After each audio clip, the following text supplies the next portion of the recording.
I'm so excited today to have Cris Rodriguez on the podcast. Cris is the visionary founder of Grow Pro Agency, a leading digital marketing agency that made the Inc. 5000 list 2 years in a row, ranking at number 563 for its outstanding growth and impact. Serving over 470 martial arts schools across the U.S. with 34 in-person team members. Grow Pro Agency is the leader in digital marketing in this market. As a first-degree black belt in Brazilian Jiu-Jitsu and a third-degree black belt in Taekwondo, Cris brings over 30 years of martial arts expertise to her clients. She's a best-selling author, the former owner of Gracie Pack Mixed Martial Arts, serves as the digital marketing consultant for the Martial Arts Industry Association, and is a specialty coach for Seven Figure Agency. Cris, I'm so glad you're here. Thank you for being on the show. Well, thank you for the invite. Very excited for the conversation that will unfold today. I know you're bringing a lot of value, and I want to jump right in.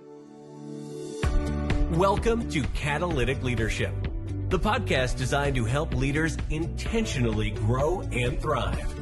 Here is your host, author, and leadership and executive coach, Dr. William Attaway. I would love to start with a little bit of your story for our listeners, particularly around your journey and your development as a leader. Yeah, so I started in the martial arts when I was 8 years old. March 15th, 1993 was the first day that I ever stepped on the dojo carpet. And, it was literally like the poem, two roads diverged, and I chose the path less traveled. I knew that I wanted martial arts to be a part of my life ever since that day. And, I think when people think martial arts, they think punching, they think kicking, maybe they think UFC and MMA. What I believe martial arts is a vehicle that helps one reach their human potential. So personal growth and leadership really started for me when that martial arts journey began. And I was fortunate that my parents picked an accredited school, one that had a leadership program tied in. And I was assisting classes by the age of 11. I was a paid instructor by the age of 15. Wow. And that's really, where I think my personal development truly started, and very blessed to have gone through that journey. When I ultimately became an entrepreneur and finally opened up my own martial arts school, I felt like I was a really great leader in terms of being an instructor for my students. But being a leader to my team, I wasn't. For some reason, it didn't transfer over as well as the leadership that would happen during instructing classes and on the mat versus in meetings when we're talking profitability. And when I was first starting out and building my team, I don't believe I was a great leader at all. In meetings, I would be the only one speaking, did not have a culture of feedback. I was abrasive, and you learn very quickly that people aren't going to be willing to be in that environment. And it was really learning through experience, through making, back then, not great choices that I felt has gotten me onto this journey, this new leadership journey of where I'm at now, because I think I'm a completely different type of leader today, now 12 years into my entrepreneurial journey than when I first started out. But personal development wise, I don't think there's anything better than the martial arts to help people with that. So what got you into agency world? Yeah, when you become an entrepreneur, if you want to be a long-lasting entrepreneur, you have to develop skills. And I'm in Florida. It's really hot outside. And a lot of the marketing strategies were like fly your cars or go be a PE teacher for the day. And I'm like, that sounds miserable. I want to sit in my air-conditioned office and launch marketing campaigns and have leads on tap. So I really leaned into learning Facebook ads and Google ads and saw a lot of success in growing the martial arts school through that and through social media. And when you are active on social media and you're showcasing what you're doing, people notice that. And I had a lot of other martial arts schools reach out and say, Chris, your kids' classes are packed. Like, what are you doing? And I'm like, running Facebook ads, I'm running Google ads. And then they asked, well, can you show me how? So I have a degree in elementary education, absolutely love teaching. And I put together an 8-week marketing mastermind course where I was teaching other martial arts schools how to run Facebook ads and Google ads and Instagram ads. And at the end of the first 8 weeks, I took 30 people on. Every single one of them said, Chris, this was absolutely amazing. We learned so much, but we don't want to do this. Like, this is just too difficult. That's not why we opened our school. Will you just do it for me? And I said, no, I'm just teaching it. So I taught another 8-week course, same feedback. Taught another 8-week course, same feedback. And my wife was finally like, you have a business here sitting there and waiting. Let's just take the leap of faith. So I did. And I took 10 clients on. And at that point, my martial arts school was really running on autopilot. I was an offsite owner, so I wasn't, an owner operator. I had a great team. And when I took on those first 10 clients, I instantly realized, man, I just bought myself another job. And, at first I thought it would just be like a small side hustle, allow me to put more money into retirement. And word of mouth just started getting around that I was doing this, and we grew pretty quickly, up to about 30,000 MRR in a few months, and then COVID hit. And if we want to go that direction, we can. But that's literally how GrowPro was born. It was through teaching other business owners, martial arts school owners, and then just wanting it, done for them. We're really in this world, in this business world where people want things done for them, right? Like, no, don't do it with me or don't teach me, just do it for me. And that's really how I got my start in the digital marketing agency world. Your agency is not typical. I work a lot with agency owners in this space. You run a very atypical agency because not only do you have nearly 500 clients, which most of the agencies that I'm working with or that are listening to this would be like, 500 clients. The scale of that is just astounding. Not only that, but your team is in office. You have 34 in-office team members, employees. I would love to hear, like, what caused you to go that direction, or in both of those directions, in fact, a lower ticket, but higher quantity as far as clients, and the in-office versus the remote that is just everywhere, particularly on this side of COVID. Sure. I mean, probably just blissful ignorance, I guess you could say. I think one thing that's really important for entrepreneurs to know is you got to lean into what your strengths are, right? And I knew that I could build an in-person team because I did it in my brick and mortar martial arts school. So I already had success in building a team in person. And because of that, it just seemed like that would be the next natural progression. But I didn't start out that way. I actually started with 1099 contractors when I, had kind of grown it to about 20, 30 clients. Like, I need some help. But COVID, when everybody went remote, I'm kind of one of those people. If everybody's going to the left, I'm going to go to the right. And when that happened, I got rid of my 1099 contractors. And I just decided, if I'm going to build something worth building, we're going to do this in person. We're going to look at this as a marathon, not a sprint. It's going to cost me more money.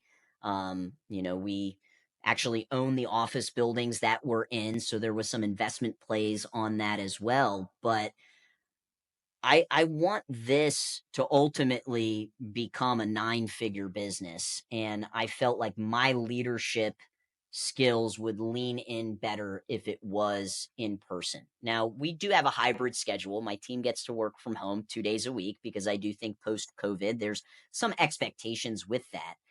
But I think it's very difficult. I coach agency owners just like you, and one of the biggest struggles they have is building culture. Yeah. And I think it's a lot easier to do that in person. Not that you can't do it, with a remote team, but it's just so much easier. Yeah. It's also a lot of fun. And Yeah. I get a lot of personal enjoyment out of seeing what we've built, seeing the friendships that have been built. Everybody on our team, they hang out on the weekends, they hang out during the week, and it's a community. And I think that community will help us in the long run with achieving some of these massive goals. And yes, is it more expensive? Yes. I mean, you have to pay US based workers more than, overseas. You don't even want to see how much money I spend on snacks and coffee and toilet paper and paper towels in the office, right? Like there's these additional expenses that you have. But I just think my leadership style is best in person, and I already had that skill set built. And then in terms of low ticket, high client volume, martial arts, most people don't open up a martial arts school to become wealthy. Most of them open it up because their life transformed and they want to help others through the martial arts as well. It's a passion project. There's a lot of hobbyists, and the average martial arts school does about $5,000 to $10,000 a month in revenue. So when I was looking at that, let's say $10,000 a month is what a school is making. Well, you should probably have about 10% of your revenue go to marketing. All right, that means they've got $1,000. Well, I'll charge them 500 for the ads, and then they need 500 for the ad spend. And that's really how I first formed our initial packages, was based off of that data. We always say math is the path. That's one of our core values here at GrowPro. And now over the years, we've added additional services. We have increased our rates. Could I have said, you know what, I'm only going to go after the top 10% of martial arts schools? I could have. But that means I wouldn't have made as big of an impact in an industry that has built who I am. And I want to be able to help as many school owners as possible, not just the top 10%. That mindset of giving back to something that has made such a big difference in your journey, in your life. It is so evident. And I think no place really as clearly from my perspective as in your social media presence. You are one of the few people that when I'm scrolling that I stop, because whatever you're going to say typically is something that's going to make me smile or it's going to make me think. It's going to challenge me to have a different perspective on something from what you're reading, what you're learning, or a lesson that you're teaching, often literally from the floor of the studio, the martial arts studio, like sometimes in the middle of a throw or a roll or something. Like it's so creative and so well done. You have had a very intentional growth strategy with social media, and you have seen some pretty amazing results from that. Would you share a little bit about that? Yeah. The title of the book that I wrote is called The Best Known Dojo. And the concept is best known beats best. And we hear this so often in martial arts schools, like just get them through our door and we'll be able to sign them up. And it's like, well, they got to know that you exist first. And for me, that's what I look at in terms of building my personal brand. Is I need to be the best known. And all of us have this ability with this thing that we all have, within a couple of inches of where we're at to do so. And I am really on this path of just trying to become the absolute best version of myself in all areas of life, but then sharing that with the world. And I think that if you don't share that with the world, you're really doing a lot of people a disservice by not sharing what you are learning and what's working and what's not working. And it shouldn't just be the highlight reel. You should also be sharing the downs, I mean, the clouds and the dirt. So I want to make a massive impact, and I have that ability through this little screen. And all I have to do is just share what I'm learning. So that's kind of been my mindset around it. How can I help others? And it costs them absolutely nothing. Maybe you can't afford, coaching services. Maybe you can't afford to be a part of our digital marketing, company, but how else can I help you? And my, I'll say like entrepreneurial personal development journey started in my early 20s when one of my best friends, Matt Arroyo, introduced me to Jim Rohn and Zig Ziglar. And, I had CDs that I would put in my car and listen, to their teachings. And I'll just never forget, Zig Ziglar saying, you can have anything that you want in this world if you help others get what they want. Yeah. And that's what I'm trying to do. Also, I enjoy it. I think some people, you put a camera in front of them and they freeze up. It's not something that they enjoy doing, but I have this degree in elementary education. I love teaching. I've been teaching martial arts since I was a young kid. So, it makes it a lot easier to show up and film those videos and post those videos when you actually enjoy it. So I will say there is an enjoyment, aspect of it. And that was another thing that really interested me with growing the agency, because in a martial arts school, the impact you can have, it's very real, but it's typically only within a 5, 10, or 15-mile radius of where your school is at. And with the internet, I can make an impact all over the world. Your ripple effect just gets bigger and bigger and bigger. So that's been some of the motivation behind it. But at the end of the day, best known beats best. And when somebody is ready to move forward with their marketing services, if they're a martial arts school, I want to be in their mental Rolodex. Everybody says, like, where's the first place people go when they want to buy something? And everybody says Google. And it's like, no, it's not Google.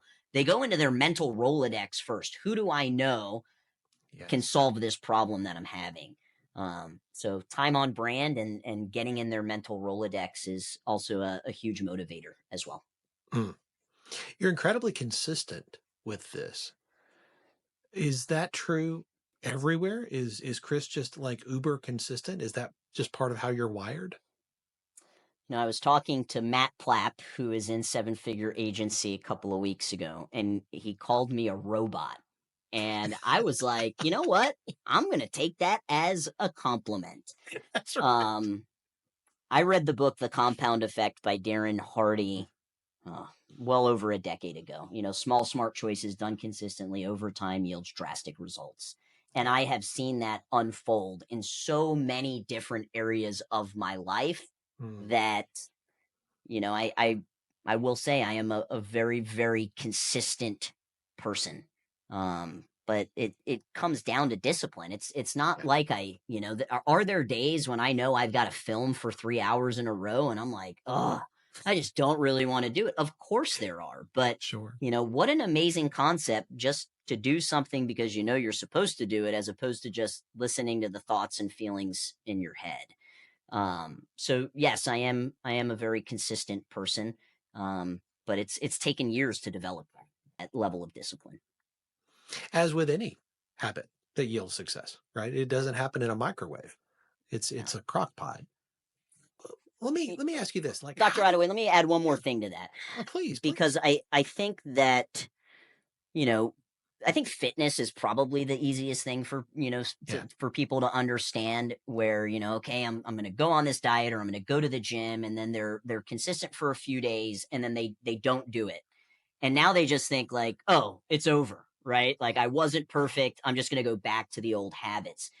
And there are, I heard an influencer talk about this, and he calls it kind of like the ceiling and the floor. And the ceiling is like the lowest amount of effort that you're going to put in order to still stay consistent.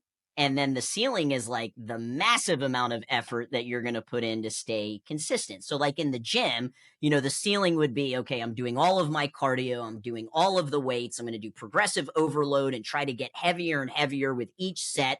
I'm going to walk out of there dripping wet of sweat. Like, that is all in, right? But the floor might just be, I'm just going to show up. I'm going to do maybe 5 minutes of cardio. Maybe I skip a couple of steps, but I still went into the gym. And I think that is important. That is still consistency. It's not the ceiling of consistency that maybe you were aiming for, but you still got in and you showed up. And I think that's important when we talk about consistency, is that it doesn't have to be a 10 out of 10 every single day, but can you do a 5 out of 10 today? Can you do a 7 out of 10 today? And I think that kind of mindset shift will help people with this. Oh, I missed a day. I fell off the bandwagon. I'm just going to completely give up. And that's kind of how I look at it. And, you know, this morning I was fortunate in the gym today. I had a ceiling day. It was, you know, like all the way at the top. But yesterday, it was not. It was a little bit closer to the floor. So I think that's important when we talk about, you know, consistency. It's just progress. Are we making, you know, progress forward? I love that, Chris. You know, it reminds me of what Jim Collins wrote about, you know, how the perfect is so often the enemy of the great. And when we do that, we hold perfection as the only minimum viable standard to which we will be pleased with. Man, we're just setting ourselves up with the wrong expectations.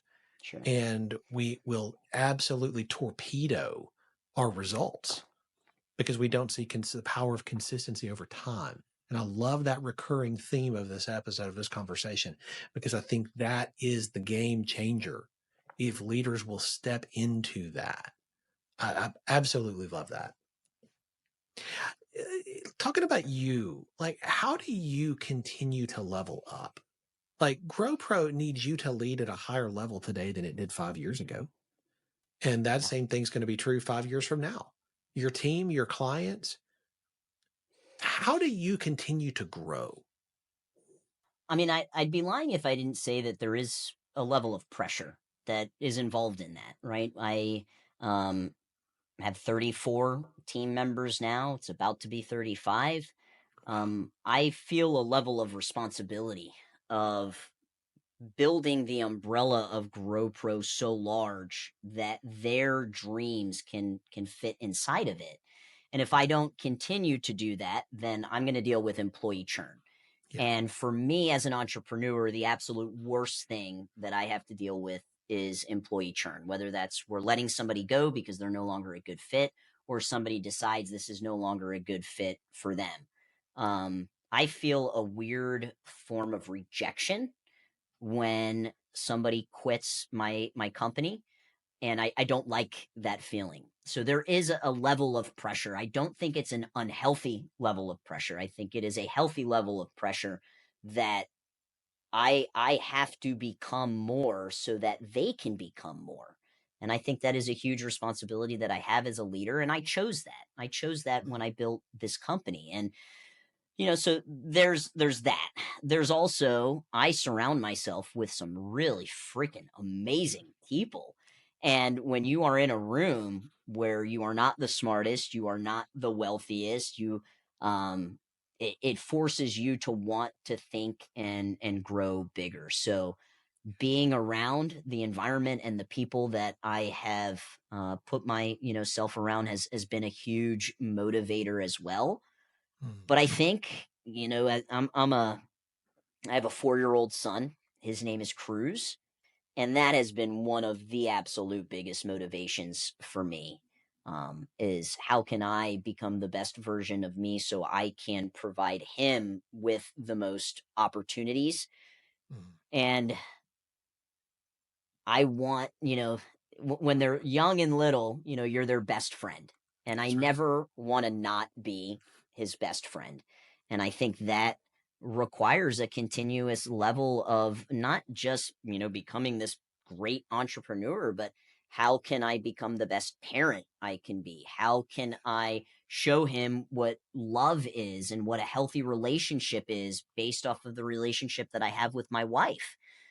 So those are some of the motivators, but there is a, you know, like I said, a certain level of pressure that occurs when your team is this big. But I look at that as an honorable responsibility that I have. And I know that you are incredibly intentional about continuing to grow and develop. You never stop learning. I see you in a lot of different environments where you are always there And I heard you say once, and I've never forgotten this, if I go and I just pick up one thing, it's worth it. I think there's a lot of people have different definitions of happiness. Yeah. I think progress is happiness. When I think back to the moments in my life that have brought me the most joy and I've truly felt happy, it's been in those moments of growth and progress. If you're not learning and growing, then you're dying. I mean, that's that's the reality of it. That's right. And I was fortunate that I had parents who instilled really great habits such as reading. Education was very important in our household. Getting good grades was very important in our household. And my thoughts have kind of shifted about school in general now that I'm a little bit older, and there's just so many more resources online that, you don't have to have a college degree to be successful anymore. But Right. Stagnation is just such a unhappy feeling for me that I don't want to feel stagnated. So how can I ensure that I'm not stagnated? Well, continue to have positive inputs, right? I put a post out the other day about my reading habits, and the first thing that I do when I wake up in the morning is I pick up a book and read, because I know that I'm feeding my brain positive inputs first thing in the morning. And if there's positive inputs, there's going to be positive outputs. So good. I think people looking at you from the outside might have this perception. Man, Cris her journey's just been up and to the right. Like, she really hadn't had to deal with the problems that I've had to deal with. She hadn't had to face the challenges that I deal with. Her journey's just been a straight shot to the moon. If somebody was sitting across from you having coffee and they said that, what would your response be? I mean, it's not true. 15 years to become an overnight success, I think is the quote, right? Yeah, right.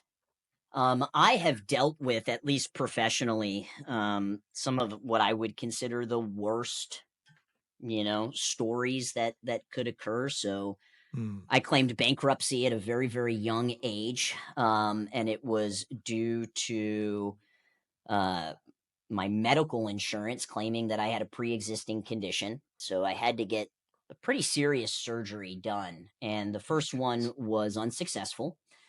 And I had to go back the same week. So it was about $100,000 in surgeries that my insurance company said we're not going to cover. And this happened right out of college. So here I am. I had zero college debt. I had a full ride. So here I am graduating college, getting ready to go into this next chapter of my life. And here I am with $100,000 worth of medical debt. And at that time, it seemed like the right answer was to claim bankruptcy. So this was when I was about 24, 25. And, bankruptcies stay on your record. Even though they say they expunge them, 12 years later, if you go for a loan, they ask you, have you ever had a bankruptcy? So that really was a very difficult, kind of almost felt like a shameful thing that I had on my record, right? In a bankruptcy, they don't ask like, did you go buy a Mercedes and couldn't make the payment? Or is it a medical bankruptcy? Like, a bankruptcy is a bankruptcy. So I dealt with that very early on, which slowed down my ability to purchase a home. And then going into owning the martial arts school, I had the DCF, Department of Children and Families, try to shut down our after-school program, saying we were operating as a daycare, which we were not. And this was a huge revenue generator in our business and caused a lot of heartache going through that process. That same year, I also had the IRS come in and audit me. And at the end of the audit, which was about 9 months, right? 9 months of taxpayer dollars, they ended up saying that I owed $10.50. Fastest check I ever wrote. Seriously, right? And then in that same year, so all of these three things happened in the same year, I had a student get very injured on the property of our school. And thankfully, he was completely okay. But when you have somebody get injured on your property, you really see your kind of entire business life and career flash before your eyes. Now, fortunately, we had liability insurance, but it was a very difficult and scary scenario. So there has been a lot of very, very challenging, things that have occurred on this journey. And it's not something I hide. It's something I publicly speak on stage about. I have a Facebook group that I put content out every single day that I've spoken about this. And, now looking back, those challenges are ultimately what have helped me become the entrepreneur that I am today because I got through it and I'm a lot smarter. I am able to help anybody else who ever goes through that as well. Hey, you getting audited by the IRS? Let me tell you a little story. Hey, you're getting sued by, one of your customers? Let me tell you a little story. So I as I get older, I'm approaching 40. I'm really trying to look at everything that's occurred to me as that the universe is conspiring in my favor. And those things that happened at the time were extremely difficult. There were a lot of tears. There was a lot of stress. There was a lot of therapy sessions that had to occur. But I wouldn't go back and take it away because that has helped to form me into the person that I am today. And we haven't even talked about COVID and what that was like with operating multiple businesses and a brick and mortar martial arts school. So, I think oftentimes if you look at somebody's timeline, you can see the highlight reels and you can think, oh my gosh, like, oh, it was so easy. And it wasn't easy. It was difficult, but I wouldn't trade it. It is such a powerful perspective and so absolutely true. With the most successful people I know, they are who they are because of the challenges, because of the tribulation moments, just like what you said. I love that. You're a perpetual reader, and I see this all the time on your feed. You're always reading something new. Is there a book that has made a huge difference in your journey that you would recommend to the folks listening? Hey, if you haven't read this, this made a difference for me. Yeah, it was the first one, and I had mentioned it earlier, The Compound Effect by Darren Hardy. And it's not just for entrepreneurs. It's for anybody that is looking to make their life better. And what I love about the book is that there's just so many different examples where you find this to be true. And that concept of these small, smart decisions done consistently over time have really helped me through some of the very monotonous, boring tasks that we have to do in our business that seem like, why am I doing this day in and day out? And it is those boring things that can ultimately help you grow something, very, very big. For me, health is wealth. My, son, when he's 18, I'm going to be in my late 50s. So I'm always thinking about, how can I prolong my life to have as much life as possible because we had him, much, much later than most people. And the compound effect is just that constant reminder of keep making those small, smart choices. It might not seem like it's making a big deal right now, but do that for a year, do that for 5, do that for 10, and you will see those drastic results. And what I see with a lot of ambitious entrepreneurs that have really big goals, and I think maybe Tony Robbins said this, but they, over kind of estimate and calculate what they can do in a year and don't really realize what they can do in 5. And that has been so true for my journey as well. A year ago, life wasn't that much different. 5 years ago, I didn't even have the agency 5 years ago. And I think that's important that, as entrepreneurs, when we are setting goals, yes, think big and be ambitious, but what you can do in 5 years, a lot greater than probably what you think you can. So good. Cris, I could talk to you for another hour. Every time I talk, I learn and I'm benefiting. And I'm so grateful to you for sharing so honestly and transparently today from your journey so far. I know your best days are ahead. I know people are going to want to stay connected to you and learn more about you and what you do and learn from you. What is the best way for them to do that? Yeah, go give me a follow on Instagram. I'm almost at 50,000 followers. That's that's what I've been writing down in my daily goals to be hitting. So it's Cris, C-R-I-S, Lee, L-E-E, Rodriguez, Cris Lee Rodriguez. Give me a follow on Instagram. I put a lot of martial arts content out, but I also put a lot of business content out as well. And give me a follow, shoot me a DM, and I'd love to follow you back. Love it. We'll have that link in the show notes. Awesome. Cris, thank you.